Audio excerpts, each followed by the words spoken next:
Sejam bem-vindos a mais um episódio do nosso Pode Avançar. Meu nome é Marcos Felipe. Eu sou a Simone Bastos. Simone, hoje a gente vai fazer uma viagem no tempo, né? Muito Contar bom. aí a história de dos Claro. acordos internacionais aí mais importantes e, digamos que silenciosos da história moderna, né? A história da metrologia em A si, história da né? metrologia em Não si, né? desde o começo, mas Sim, desde a época que isso começou a ser registrado oficialmente para a gente poder sim, ter acabou dados, influenciando né? aí o comércio global, a ciência, a inovação, né? E, obviamente, a gente trouxe também aqui um convidado que é especialista no assunto, né? Já esteve com a Sim. gente aqui em outro episódio, que por sinal foi muito bom, trouxe bastante repercussão aí para os nossos ouvintes. E estamos aqui com quem, Simone? Foi o episódio da formação, né? Isso, Peraí, formação em que eu tenho que falar. carreira. Se você não viu, assista aqui, procura que temos episódio de formação em metrologia. E quem foi que falou? Rodrigo Félix, né? Isso aí, estamos Estamos com mais ele uma vez aqui. aqui com o Rodrigo Félix. Rodrigo, faz aí a sua apresentação mais uma vez para o nosso ouvinte que pulou o episódio de Que chegou formação de aqui carreira, está agora. chegando aqui agora. Fale um pouquinho sobre você, sua formação, e já vamos começar a falar um pouquinho aí sobre, né, como a história, né, influenciou aí na questão da metrologia, né? Perfeitamente. Primeiro, agradeço o convite mais uma vez, é muito bom falar aqui com vocês, com certeza com uma boa audiência, é importante trocar essas informações sobre meteorologia. Meu nome é Rodrigo Félix, sou servidor do Inmetro, trabalho lá desde 96, sou presidente da Sociedade Brasileira de Metrologia e venho me enroscando com esse assunto bastante viciante desde 96, que foi quando eu entrei no Inmetro, né? Então, tenho já uma boa estrada aí passada, né? E sempre fui muito curioso com as coisas relacionadas à história. Eu não sou especialista em história, mas eu gosto de coisas históricas e por isso vai ser interessante o que a gente vai falar aqui sobre metrologia, sobre a formalização da metrologia, né? Metrologia existe desde sempre. Desde sempre. Verdade. Né? Talvez um dos primeiros momentos foi quando o homem percebeu que tinha que contar o tempo, né? Porque tinha dia, noite, dias do ano. E isso é uma contagem. Se a contagem é metrologia, e metrologia está presente desde sempre.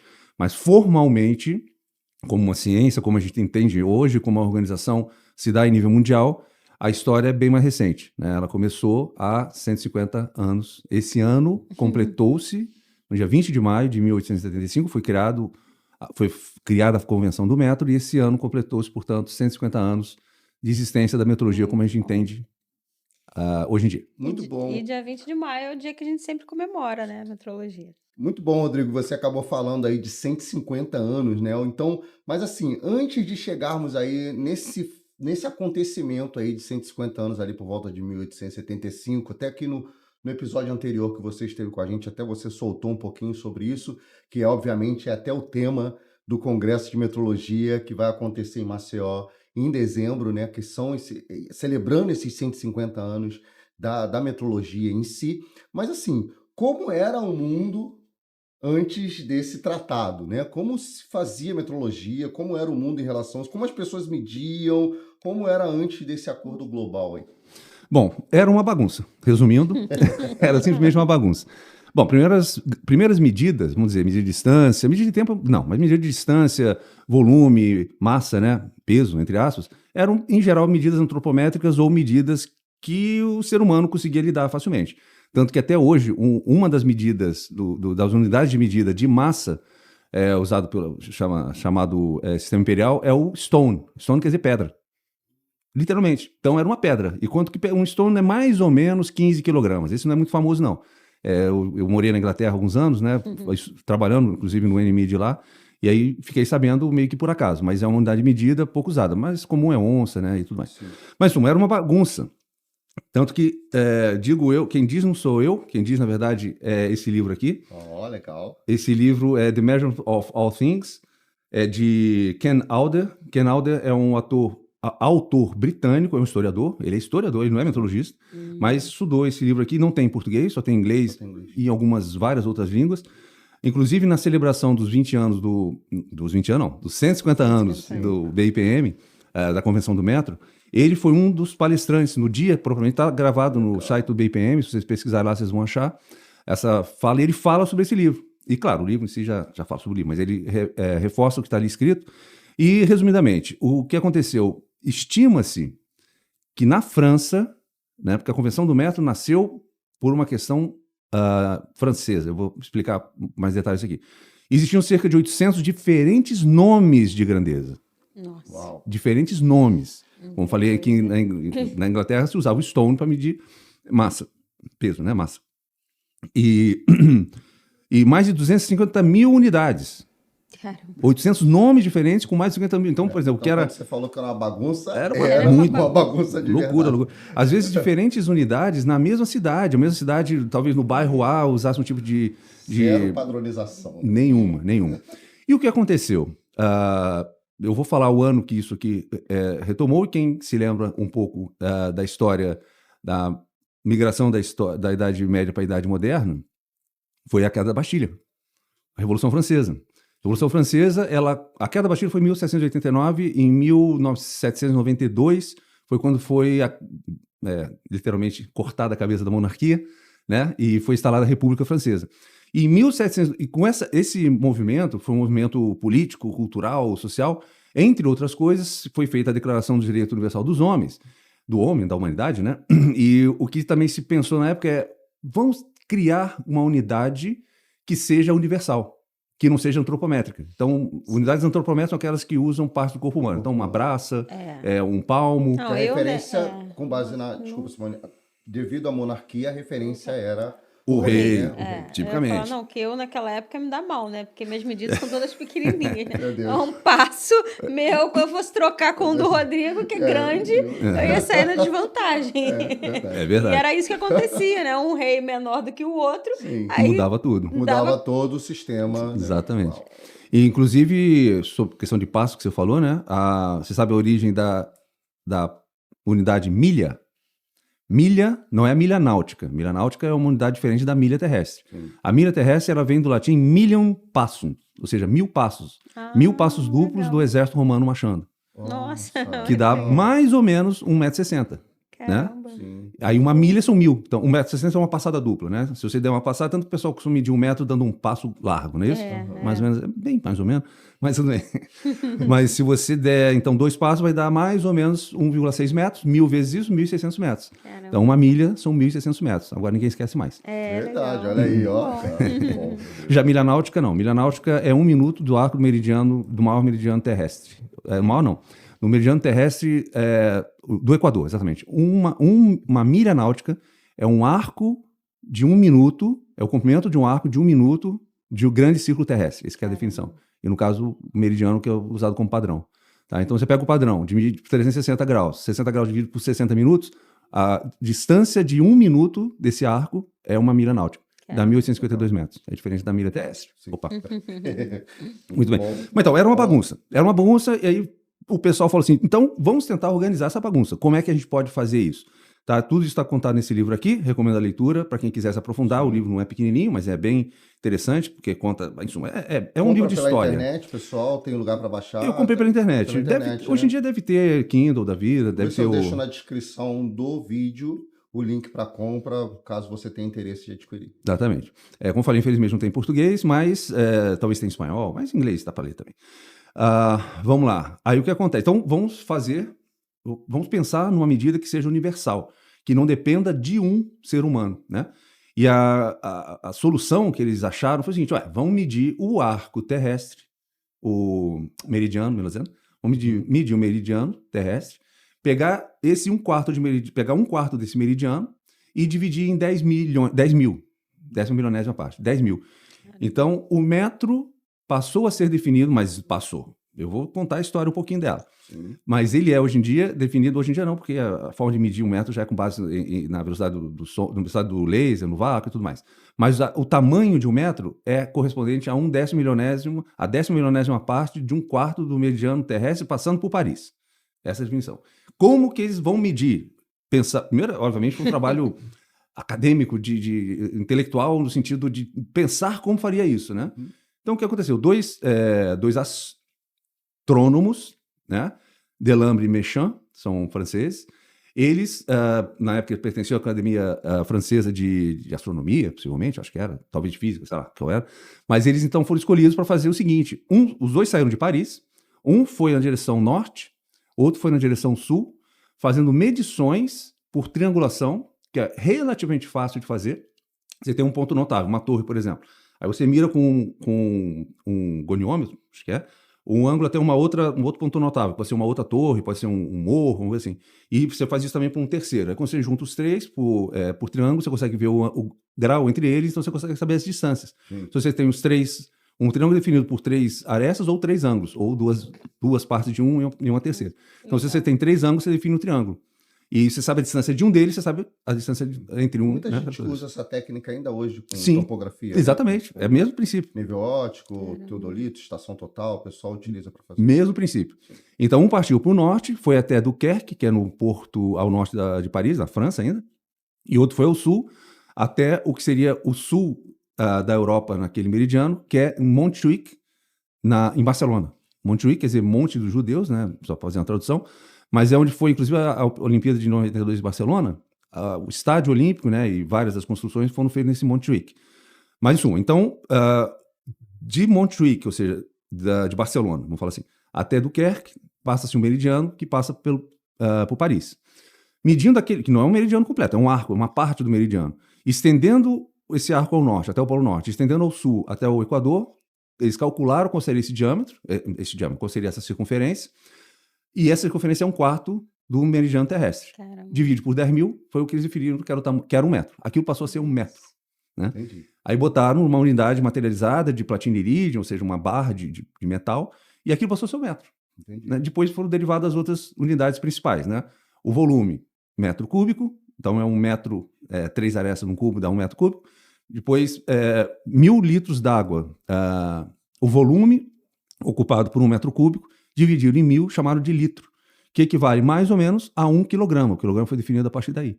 Então, todas as unidades foram definidas, derivadas desse metro. A partir desse metro. Desse método original. Original. E foi muito doido, que foi justamente durante a Revolução Francesa, né? Ou seja, logo após a queda da Bastilha, que começou esse projeto, que durou 7 anos. Nossa. Eles ficaram 7 anos medindo para chegar finalmente ao que seria esse Não, valor. realmente. É um trabalho bastante. Foi considerado, inclusive, segundo o autor, o maior evento científico, o maior experimento científico até então realizado. Que é um experimento científico. De metrologia, mas é um experimento científico, né? Mas tudo bem. Isso em 1792. Você perguntou da Convenção do Metro. Isso, Quase 100 anos depois. Então, uma vez definido o metro, fala, agora vamos ter que expandir isso para todo mundo. E demorou quase 100 anos até resolverem se reunir em Paris. Na verdade, é próximo de Paris, né? É Sèvres, que é como se fosse Duque de Caxias de Paris, né? Ali do lado. Esses países que quando você fala se reunir em Paris, a maioria desses países estavam ali nesse contexto europeu ou pega alguns outros países de outras partes do mundo, né? Esse grupo de países que chegou à conclusão, precisamos mudar e precisamos nos envolver com isso daí. Como é que... Tá. Primeiro foi um trabalho, vamos dizer, diplomático bastante longo, né? Até convencer as pessoas que o sistema métrico teria vantagens, né? Conseguir marcar uma reunião com esses países, que eu vou dizer quantos são, não todos, porque eu não trouxe a lista completa, mas está na página do BIPM. Né? E aí eles se reuniram, então, em 20 de maio, foi quando foi feita a Convenção do Método. E foram 17, como eu falei, o Brasil, inclusive. O Brasil tinha uma importância... Época, para se reunir tinha que ir de navio, claro, né? De barco. de navio, e eram coisas demoradíssimas. Né? Exatamente. Então, assim, e até comunicação, né? Para chamar as pessoas era difícil. Sim, sim, era por carta que chegava por navio, não tinha nem cabo, nem telefone. Eles tinha devem na ter época, né? organizado isso alguns anos antes, né? Muitos. Para poder se anos encontrar aí, no pode dia... ser. eu acho que sim, né? Para ser no dia 20 de maio de 1875, a gente vai se reunir aqui. E sem contar que o mundo estava, principalmente a Europa, basicamente a Europa, estava em completa polvorosa. A Itália tinha acabado de ser unificada. Oficialmente já foi unificada em 1870, né? Mas desde o começo do século XIX já vinham as guerras lá, né? O Garibaldi terminou o processo dita de unificação em 1871, se não me engano, acho que é a data formal. 1970. A Alemanha foi também unificada em 1871, ou seja, tudo nas vésperas ali, ou seja, 10 anos antes não existia nenhum país chamado França, nenhum país chamado, desculpa, nenhum país chamado Itália, nenhum país chamado Alemanha. Sim. Existia, mas não era fragmentado, né? Existiam impérios, o Império Austro-Húngaro existia, e é um dos signatários, o Império Otomano, o famoso Império Otomano, né? Sim. Então, era o Império, não era a Turquia. A Turquia só foi virar Turquia em 1912, se não me engano, uma coisa assim. Ela é recente, ela é nova. Resumente recente, né? Turquia como a gente tem de hoje. Sim. O Brasil era Império. Uhum. O Brasil é um Ah, império. sim, A gente estava no império caramba, ainda, né? tá no Império. E o que mais que eu anotei de interessante aqui? Ah, sim, existiu o Império Suécia e Noruega, era um Uma reino coisa só, só, né? Um era um reino reino só. só. Uhum. Então, são alguns dos famosos. Agora, no Brasil, tinha sul-americano, não era só a Europa. Na Europa, talvez, acho que a maioria dos países eram europeus. Tinha Inglaterra junto, França, obviamente, né? Espanha. E na América do Sul, só que na América do Sul tinham 4 países: Brasil, Argentina, Peru e Venezuela. Nossa, Participaram dessa convenção do metro. legal. Estados Unidos, muita gente fala assim: os Estados Unidos não usam o SI. Mentira, Estados Unidos usa o SI. Eu Uhum. pensava também que usava. Formalmente. Formalmente. É que no público o pessoal usa milha, né? Como falei, para distância, usa libra para massa, né? E Pés. o Pés. usam pés também para comprimento, para distância. Então, no informal é usado essa dita unidade britânica, né? O imperial, unidades imperiais. Mas academicamente e cientificamente eles usam o SI, porque são legal. inclusive signatários do original do método. Os Estados Unidos é um dos legal. signatários do método original. Entendi. Tem uma história que eu já ouvi por aí, que parece que eles queriam que o Tratado do Método fosse assinado em Washington, mas terminou sendo lá em Paris, por ter mais força a Europa na época, e em suma, teve uma certa treta aí, mas não é nada oficial que eu saiba, né? Então, esse era o contexto que existia na ocasião da formação da Convenção do Método, da assinatura da Convenção do Método, e a formação das entidades a partir de então, né? A organização que se deu a partir de então. E aí a gente chega no dia 20 de maio de 1875, com todos esses países, todas essas nações lá reunidas. E, tipo, por que esse tratado diplomático, assim, ele é tão fundamental, né, para a história da metrologia em si, né? Olha, primeiro porque não se faz comércio em metrologia. Você não pode vender uma saca, não pode ter que nem chama o alqueire, né? Tem o alqueire paulista, alqueire mineiro. Tudo bem que você não vai transportar um alqueire de um lugar para outro, né? Mas a multiplicidade de unidades não é bom para o comércio. Basicamente é isso que você pode falar. Quando eu disser, vou te vender 1 quilo de arroz, 1 quilo de feijão, o outro lá tem que saber quanto que isso significa, até para poder ter uma precificação razoável, internacional e global. Então, por isso que a metrologia é fundamental. E ter um acordo internacional é a base disso tudo, né? Atualmente são 64 Estados-membros e 37 chama Estados associados. É como se não tivesse atingido todos os requisitos para ser um Estado-membro. Mas pelo menos 90, na verdade 101, pela conta aqui, 101 economias mundiais são signatárias da Convenção do Método. Não quer dizer que os outros não sigam, né? Mas esses são signatários, ou seja, estão lá para... Porque ser signatário não é só dizer que você vai seguir, você também tem que ajudar. Tem que ajudar um pouquinho, né? Para funcionar esse sistema mundial. Mas é o que se... Bom, tudo bem. Quando foi criado, então, a Convenção do Método criou o quê? Estou batendo aqui, não é bom bater.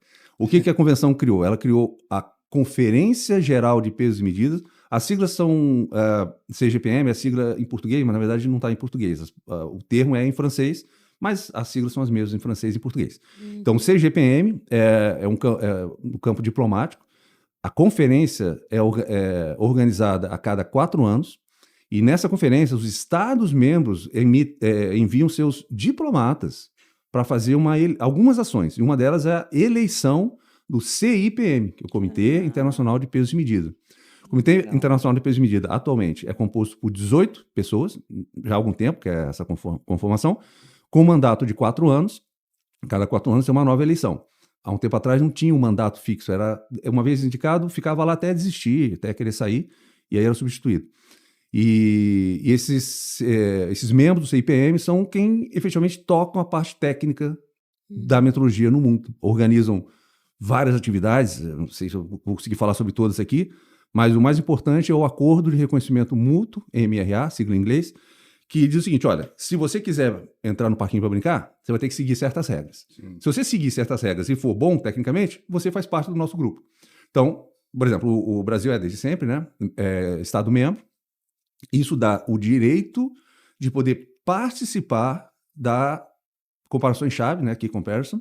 São comparações-chaves organizadas pelos entes técnicos do BIPM. E uma vez que o laboratório daquele Instituto Nacional de Metrologia, o signatário é um país membro. Cada país membro só pode ter um Instituto Nacional de Metrologia, um INMI. No caso do Brasil é o Inmetro. Pode ter alguns órgãos delegados, né? Alguns organismos delegados. Designados, desculpe, organismos designados. Delegado são os IPENs. Organismos designados. Os organismos designados, DI em inglês, eles são os responsáveis pela metrologia em alguma área específica. Sim. No Brasil, nós temos dois DIs, né? O Observatório Nacional, para tempo, frequência e gravimetria, e a radiação ionizante, que é o IRD, exatamente. Então, todas as outras grandezas são de responsabilidade do Inmetro. Mesmo que o Inmetro não tenha ainda estabelecido alguma determinada grandeza. Pode ser que não tenha, mas está no nosso contrato social com o Brasil a gente ter, ao implementar essa grandeza, caso seja importante. Então, mas para participar dessa brincadeira, então, tem que seguir as regras do BIPM, que é o terceiro órgão criado com a Convenção do Metro. Então, CGPM, Conferência Geral, Campo Diplomático, CIPM, Comitê Internacional, todo peso e medida no final, né? Que é a parte técnica, e o BIPM, que é o escritório, bureau, né, de escritório, onde acontecem, onde se concentram todas as atividades relacionadas à metrologia no mundo. O BIPM, propriamente dito, tem poucos laboratórios atualmente, talvez uns 10 laboratórios, de 10 grandezas diferentes. Mas, em tese, é ele responsável por todas as a realização, em última instância, de todas as grandezas no mundo. Pensando assim o que você acabou de narrar para a gente, né, historicamente, né, é uma estrutura. Sim. Então, pensando nessa estrutura, né, quando foi dia 20 de maio de 2025, a gente viu aquele alvoroço nas redes sociais, né, 150 anos, BIPM, 150 anos. Então, para a pessoa que está ali ouvindo, quando você contar toda essa história e não fazia ideia do que era o BIPM, pensar BIPM é essa estrutura desses 3 órgãos que você falou. Então, quando eu penso em BIPM, eu vejo essa conferência geral, eu vejo esse comitê internacional e eu vejo o próprio escritório em si. Eu poderia pensar assim? Isso é só uma parte. É só a parte concentrada ali na Convenção do Metro original, né, como é estruturado. Só que o BIPM é um organismo internacional sediado na França, mas ele é dividido em organismos de metrologia, organismos regionais de metrologia. Entendi. São 6 organismos regionais de metrologia. Eles são, não vou arriscar falar de cabeça não, para não esquecer algum. A Afrimet, que são dos países africanos, a PMP, que é dos países da Ásia e do Pacífico, né? COMET, que é da Europa Oriental, inclui Rússia, né, e antigos da União Soviética. Euramet, que é a Europa Ocidental. GulfMet, que esse é o mais novinho dele, foi criado há uns 3 ou 4 anos, são dos países do Golfo, né? E o SIM, Sistema Interamericano de Metrologia, que é o nosso aqui do Brasil, né? O Brasil está vinculado ao SIM. Então, esses organismos regionais, eles são a primeira entrada, vamos dizer assim, para o Sistema Internacional de Metrologia. Então, o Brasil pertence ao SIM. Poderia não pertencer ao SIM. Poderia. Não sei se existe algum país que pertence ao SIM que não pertence ao BIPM. Mas o contrário, com certeza, existe. Existe país que pertence ao SIM, pertence ao BIPM. Eu não sei se existe quem pertence ao BIPM e não pertence ao SIM, mas o contrário, sim. Tem gente que pertence ao SIM e não pertence ao BIPM.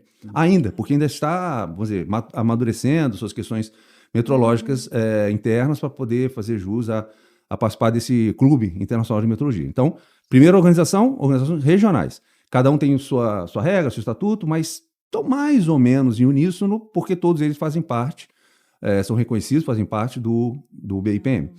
Eu, inclusive, pertenci ao conselho do SIM, como Professional Development Coordinator, que é coordenador de desenvolvimento profissional, que é um dos cargos que tem dentro do conselho do SIM. Isso me deu bastante experiência dentro de como é que funciona a estrutura do Sistema Interamericano de Metrologia e também como é que funciona o BIPM.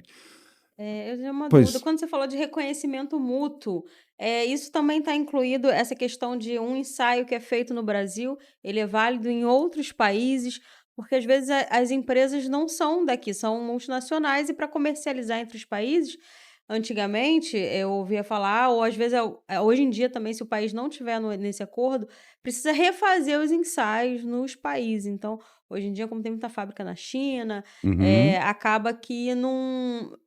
era um desperdício, né?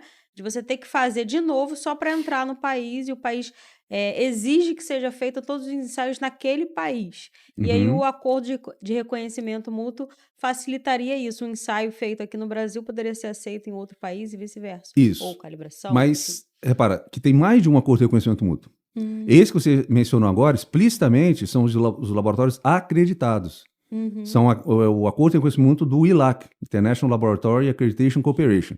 Então, os organismos de avaliação, os accreditation body, organismos de acreditação dos países, que pode ser mais de um por país, diferentemente do Instituto Nacional de Meteorologia, que só pode ter um.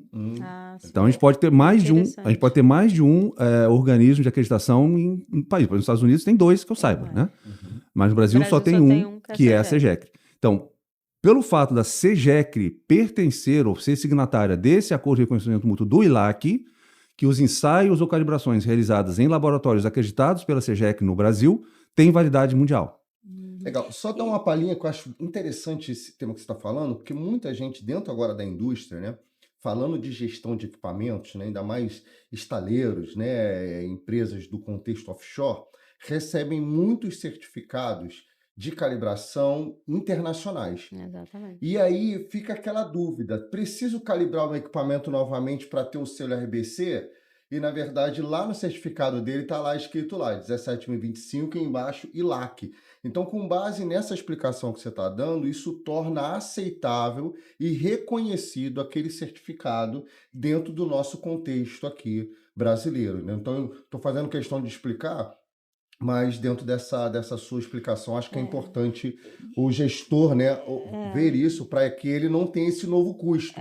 Porque chegou o certificado, está lá escrito ILAC, é reconhecido também. E reforça a importância das unidades serem as mesmas, né? Estarem referenciadas as unidades da CI, porque senão às vezes não adianta. Ele foi calibrado lá fora, mas estava numa outra unidade que não é que eu uso aqui. Depois até e eu não sei que fazer ele fale um essa pouquinho sobre correlação. o SI, Sistema Internacional de Unidades, esse desenvolvimento no decorrer desses 150 anos que eu acho importante também, mas sem querer cortar aqui. Não, tranquilo. O que você falou está perfeito. Graças ao acordo do ILAC, um certificado de calibração tem validade mundial desde que tenha sido calibrado, né, o instrumento de medição, o padrão, o sistema tenha sido calibrado por um laboratório acreditado por um organismo de acreditação signatário do ILAC. Essa que é a historinha completa.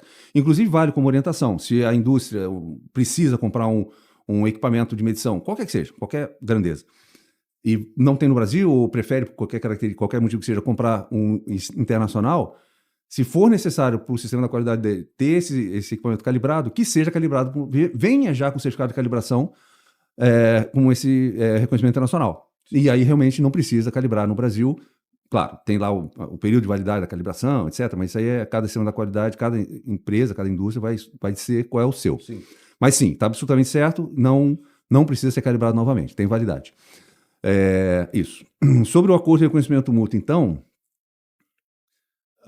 o reconhecimento mútuo tem esses 2 aqui, né? Mas falando sobre a estrutura do BIPM, além dessa divisão regional, tem uma outra divisão que são dos comitês consultivos. CC, aí são 10, né? Tem várias, não um para cada grandeza, mas tem grupos de grandeza ali naquele CC. Então tem CCA, UV, acústico, ultrassom, vibrações, CC, vou falar de cabeça o que eu me lembro aqui, mas tem eletricidade e magnetismo, comprimento e grandezas derivadas. Tem o CCQM, de quantidade de matéria ou quantidade de substância, que originalmente era química, mas também faz parte do contexto ali, a área de materiais e a área de química, materiais e biologia, né? Então, tem um CC que trata dessas grandezas, vamos dizer, novas, assim, dentro do contexto, né? Tem, o que mais? Radiação ionizante, em suma, de ótica, não sei se eu estou esquecendo mais algum, mas são 10 no total, e um deles é de unidades. De unidades, ele é o comitê que define quais são as unidades do SI. Então, as unidades do SI, elas são definidas e são apresentadas no que chama de brochura do SI, né, que é a edição do SI, e a atual edição do SI foi publicada em 22, se eu não me engano, né? Acho que foi a última SI, e quem é responsável por fazer esse documento é esse comitê consultivo de unidades, que faz parte desses 10 comitês consultivos, que são a parte técnica. Quem coordena esses comitês, normalmente, acho que obrigatoriamente, inclusive, quem coordena é algum dos membros do CIPM, lembrando que são indivíduos, né? As pessoas que estão lá são membros do CIPM, elas que cedem a sua força de trabalho para coordenar os comitês consultivos das diversas áreas. Vocês não perguntaram, mas mesmo assim eu vou falar. Nós tivemos 5 brasileiros membros de CIPM ao longo da história. Legal. Isso aí, essa informação, inclusive, eu busquei hoje de manhã, que eu conheci 3 deles, né? Não sabia que tinham 5. O primeiro é Sintra do Prado, pelo nome, deve ser um diplomata, porque não tem cara de meteorologista, nome assim. O outro só está escrito Sala, deve ser o sobrenome dele, Sala. Infelizmente, não sei quem é tampouco. Mas o Moscati, o Brandi e o Ripper, Gustavo Ripper, são, esses sim, contemporâneos nossos, né? Moscati, quando eu entrei no Inmetro, ele ainda estava por lá, nunca foi diretor, que eu saiba, que eu me lembro do Inmetro, mas esteve por lá como assessor, uma coisa assim.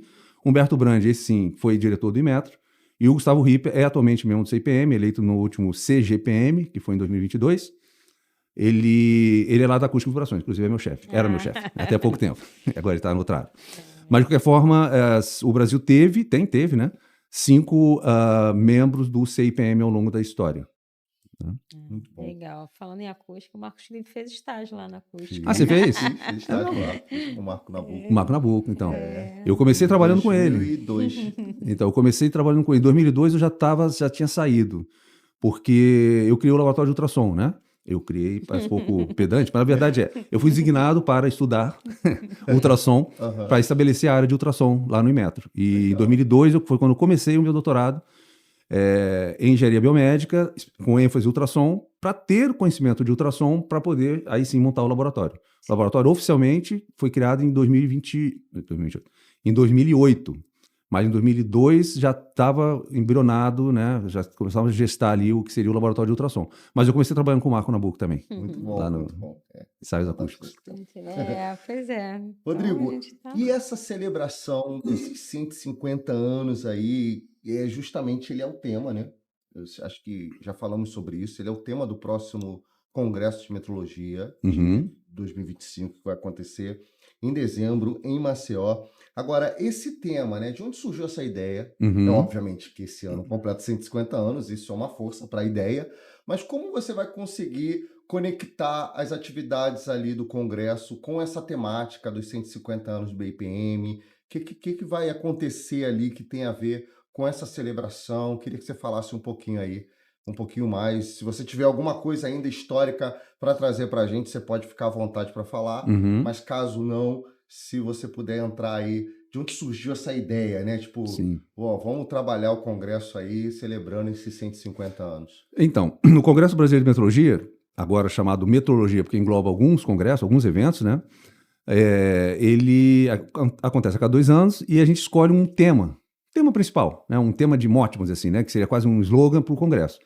E esse ano não tinha como deixar escapar, porque são 2 fatos históricos que acontecem esse ano. A celebração dos 150 anos do Sesc Centenário da Convenção do Metro e os 30 anos de fundação da SBM, Sociedade Brasileira de Metrologia.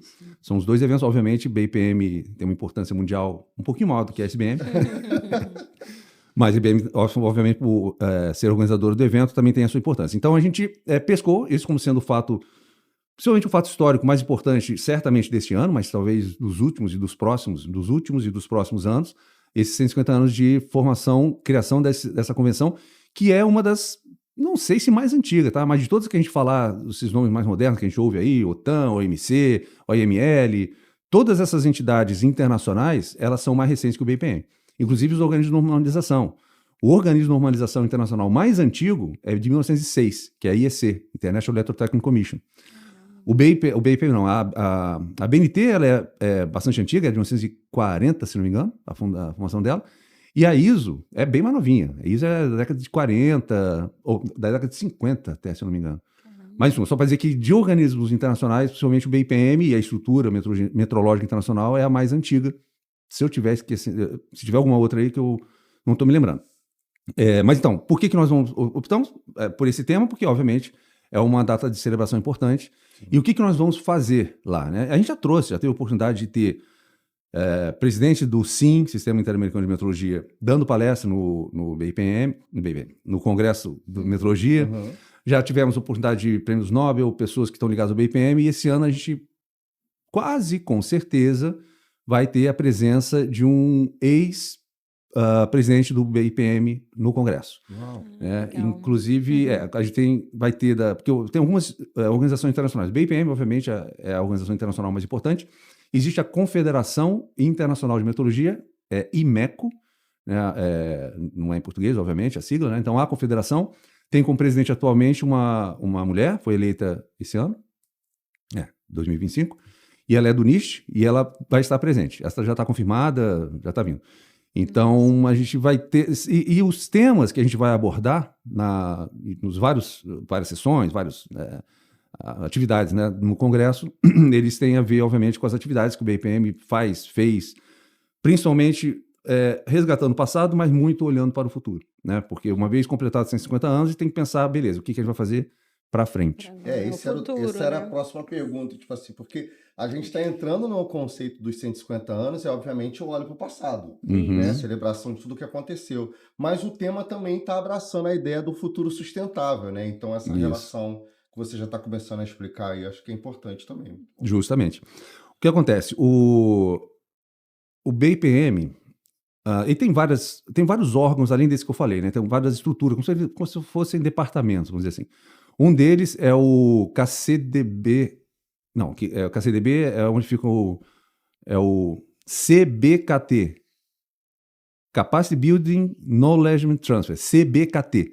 O CBKT é, vamos dizer, o departamento, vamos chamar de departamento para simplificar, dentro do BIPM, responsável pela capacitação, Capacity Building, construção da capacitação, da formação e transferência de conhecimento, Knowledge Transfer. É o Tinges, que é o presidente do CBKT, e vamos dizer, departamento dentro do BIPM pensou o que nós podemos trazer de contribuição para o futuro do BIPM.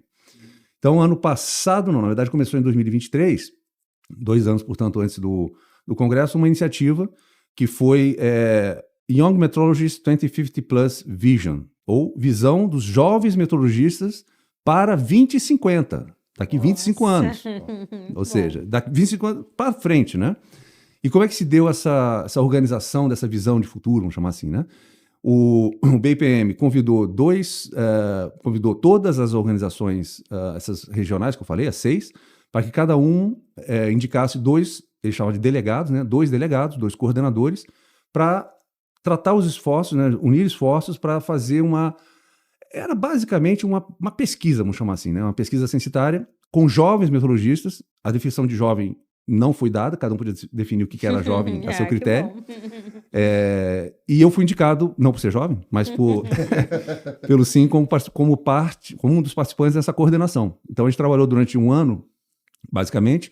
Qual foram as atividades? A gente, em todas as regionais, organizaram seminários online, que não daria para fazer presencial, nos mais variados horários do dia e da noite, porque na PMP, por exemplo, foi no nosso horário, acho que foi 4 da manhã.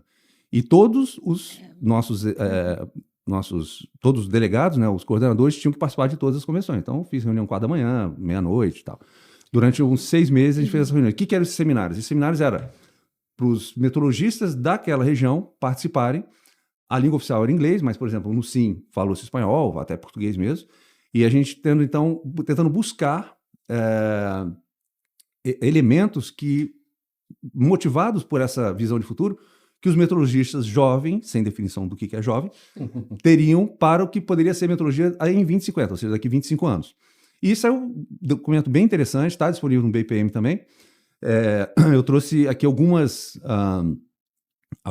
resultados desse trabalho. O primeiro deles é a visão. A visão que foi resultante desse trabalho foi a metrologia como pedra angular das ciências naturais, obviamente é em inglês, né, mas eu fiz a tradução, deve evoluir em conjunto e impulsionar os avanços da tecnologia, apoiando todas as partes interessadas com base na capacidade colaborativa e na capacitação para co-moldar o futuro. Essencialmente, o que saiu do resultado a metrologia é a base do desenvolvimento tecnológico.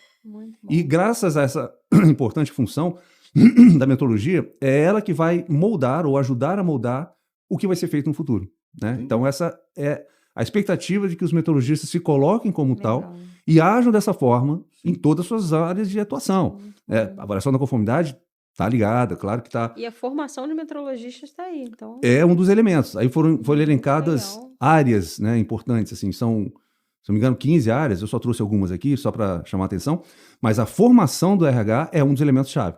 A formação de RH em metrologia. Ou seja, passa a ser entre aspas, obrigação de todos aqueles que estão vinculados ao BIPM, no mínimo os NMIs, que estão lá, né, trabalharem, atuarem efetivamente na formação da metrologia. Para a gente no Brasil isso parece até óbvio, né? O Inmetro é um grande formador de metrologista, né? Tem pelos cursos, naquele outro podcast a gente falou a respeito, curso de formação técnica, curso de mestrado, doutorado. A SBM também tem uma posição muito importante pelos diversos cursos, capacitações que a gente oferece, curso de especialização, lato sensu, curso avulso, Escola Avançada de Metrologia, que é uma formação para nível médio. Então a gente tem diversas ações, ou seja, eu posso dizer que no Brasil, o Brasil é um dos países que está mais bem estruturado, se não for o melhor estruturado, na parte de formal de formação. Formal de formação. Sabia, não. Não são cursos avulsos, né? A gente tem uma estrutura de formação de metrologista bem interessante. Muito bom, a gente faz você acha parte que disso. sim, e você acha que para o futuro do Brasil isso tende a crescer, por exemplo, até mesmo pensando nessa graduação, eu sei que isso já foi comentado até, que isso foi uma ideia, voltou atrás, mas você acha que para o futuro isso pode crescer ao ponto de chegar nesse nível? A uma graduação? Sim. Eu acho que não. Né? É um pouco opinião de achismo, mas é um pouco também num trabalho que a gente já fez, que a gente comentou mais no outro podcast. A gente, lá no Inmetro, a gente discutiu, chegou a discutir, montou até uma eventual ementa, né, uma grade curricular com ementas para disciplinas para uma eventual graduação em metrologia. Mas a gente também percebeu que talvez ficasse vazio em si, né? Porque o metrologista, ele é multidisciplinar por natureza. Então, qualquer área de formação pode se beneficiaria com a metrologia. Então, ter uma formação de graduação em metrologia podia ser que formasse um profissional que ficasse sem aquele nicho específico de atuação. É muito mais interessante oferecer formação complementar, nível de graduação com disciplinas eletivas ou cursos avulsos, e pós-graduação, aí sim, e técnico sem dúvida. O curso técnico é fundamental, porque o mais evidente é a pessoa saiu uma boa formação técnica porque ele consegue fazer a coisa acontecer. Né? Muito comparando, por exemplo, uma pessoa que fez uma escola técnica e uma pessoa que fez uma graduação sem ter o conhecimento técnico, por exemplo, engenharia. Eu fiz engenharia mecânica e os meus colegas que fizeram escola técnica em mecânica, eles tinham muito mais habilidade natural com a parte experimental, instrumentação, do que eu, porque eu não tive essa formação. Depois eu fui aprendendo ao longo da vida. Mas essa formação técnica é fundamental. Então, uma formação técnica em metrologia, maravilha. Uma graduação em metrologia, questionável. Formação complementar durante a graduação e pós-graduação, louvável. E nisso a gente está muito bem servido aqui no Brasil, sem dúvida. Muito bom, muito bom. Nossa, que conteúdo maravilhoso, né?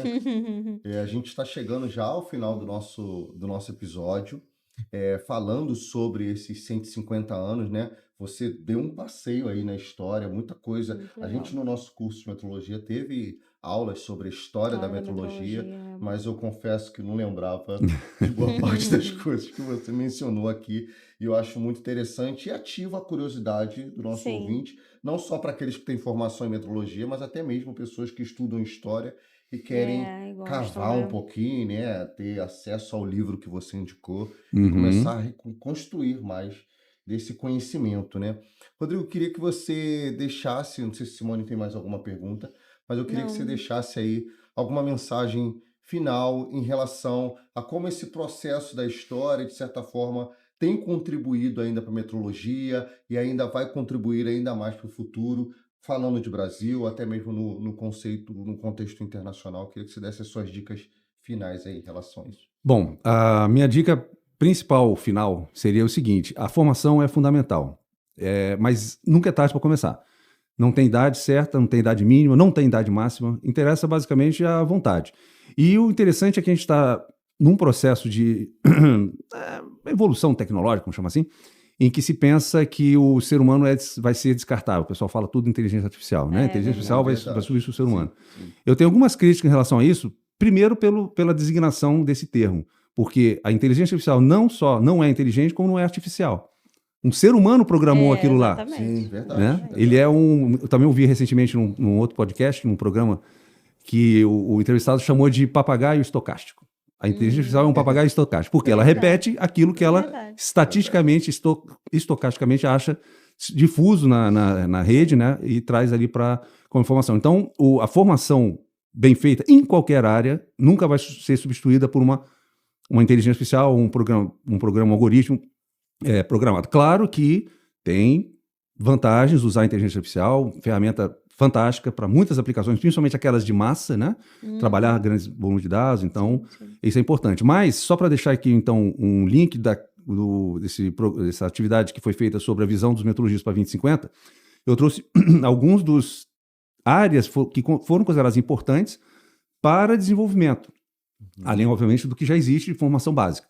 Então, uma delas é a metrologia perceptual, que significa o seguinte, poderia chamar de sensorial, talvez, usar sensações humanas, que vai me desculpar, não vai ter máquina que consiga substituir. Não tem. Pode aproximar, parece que tem uns narizes eletrônicos e tal, mas a percepção humana ela é insubstituível. Então, a metrologia perceptual é uma área que se percebe como sendo algo que tem algo bastante a evoluir. Por acaso, meu mestrado foi uma coisa relacionada a isso, que eu fiz um mestrado em psicoacústica, ou acústica subjetiva.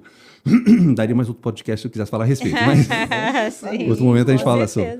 Então, metrologia perceptual é algo que se percebeu que está em vias de acontecer, faltando, obviamente, ainda alguma formalização. Nanobiometrologia, esse tema, inclusive, fui eu que levei lá para o grupo, na ocasião, porque é a metrologia que eu posso dizer que está mais em expansão atualmente, junto com a metrologia quântica, que se percebe cada vez mais que a gente conhece ainda muito pouco em escala nano e em escala bio. Sim. E a metrologia vem junto já quase que em paralelo com o crescimento da ciência nanobiotecnologia, vem junto a metrologia, daí o nanobiometrologia. Que, aliás, a gente tem bom desenvolvimento lá no Inmetro, a gente tem bastante atividade nesse sentido. Autorrastreabilidade é algo também a ser questionável em vários aspectos, mas é uma visão de que a descentralização da busca da rastreabilidade é algo que se antevê, né, ou se vislumbra como sendo possível no futuro próximo.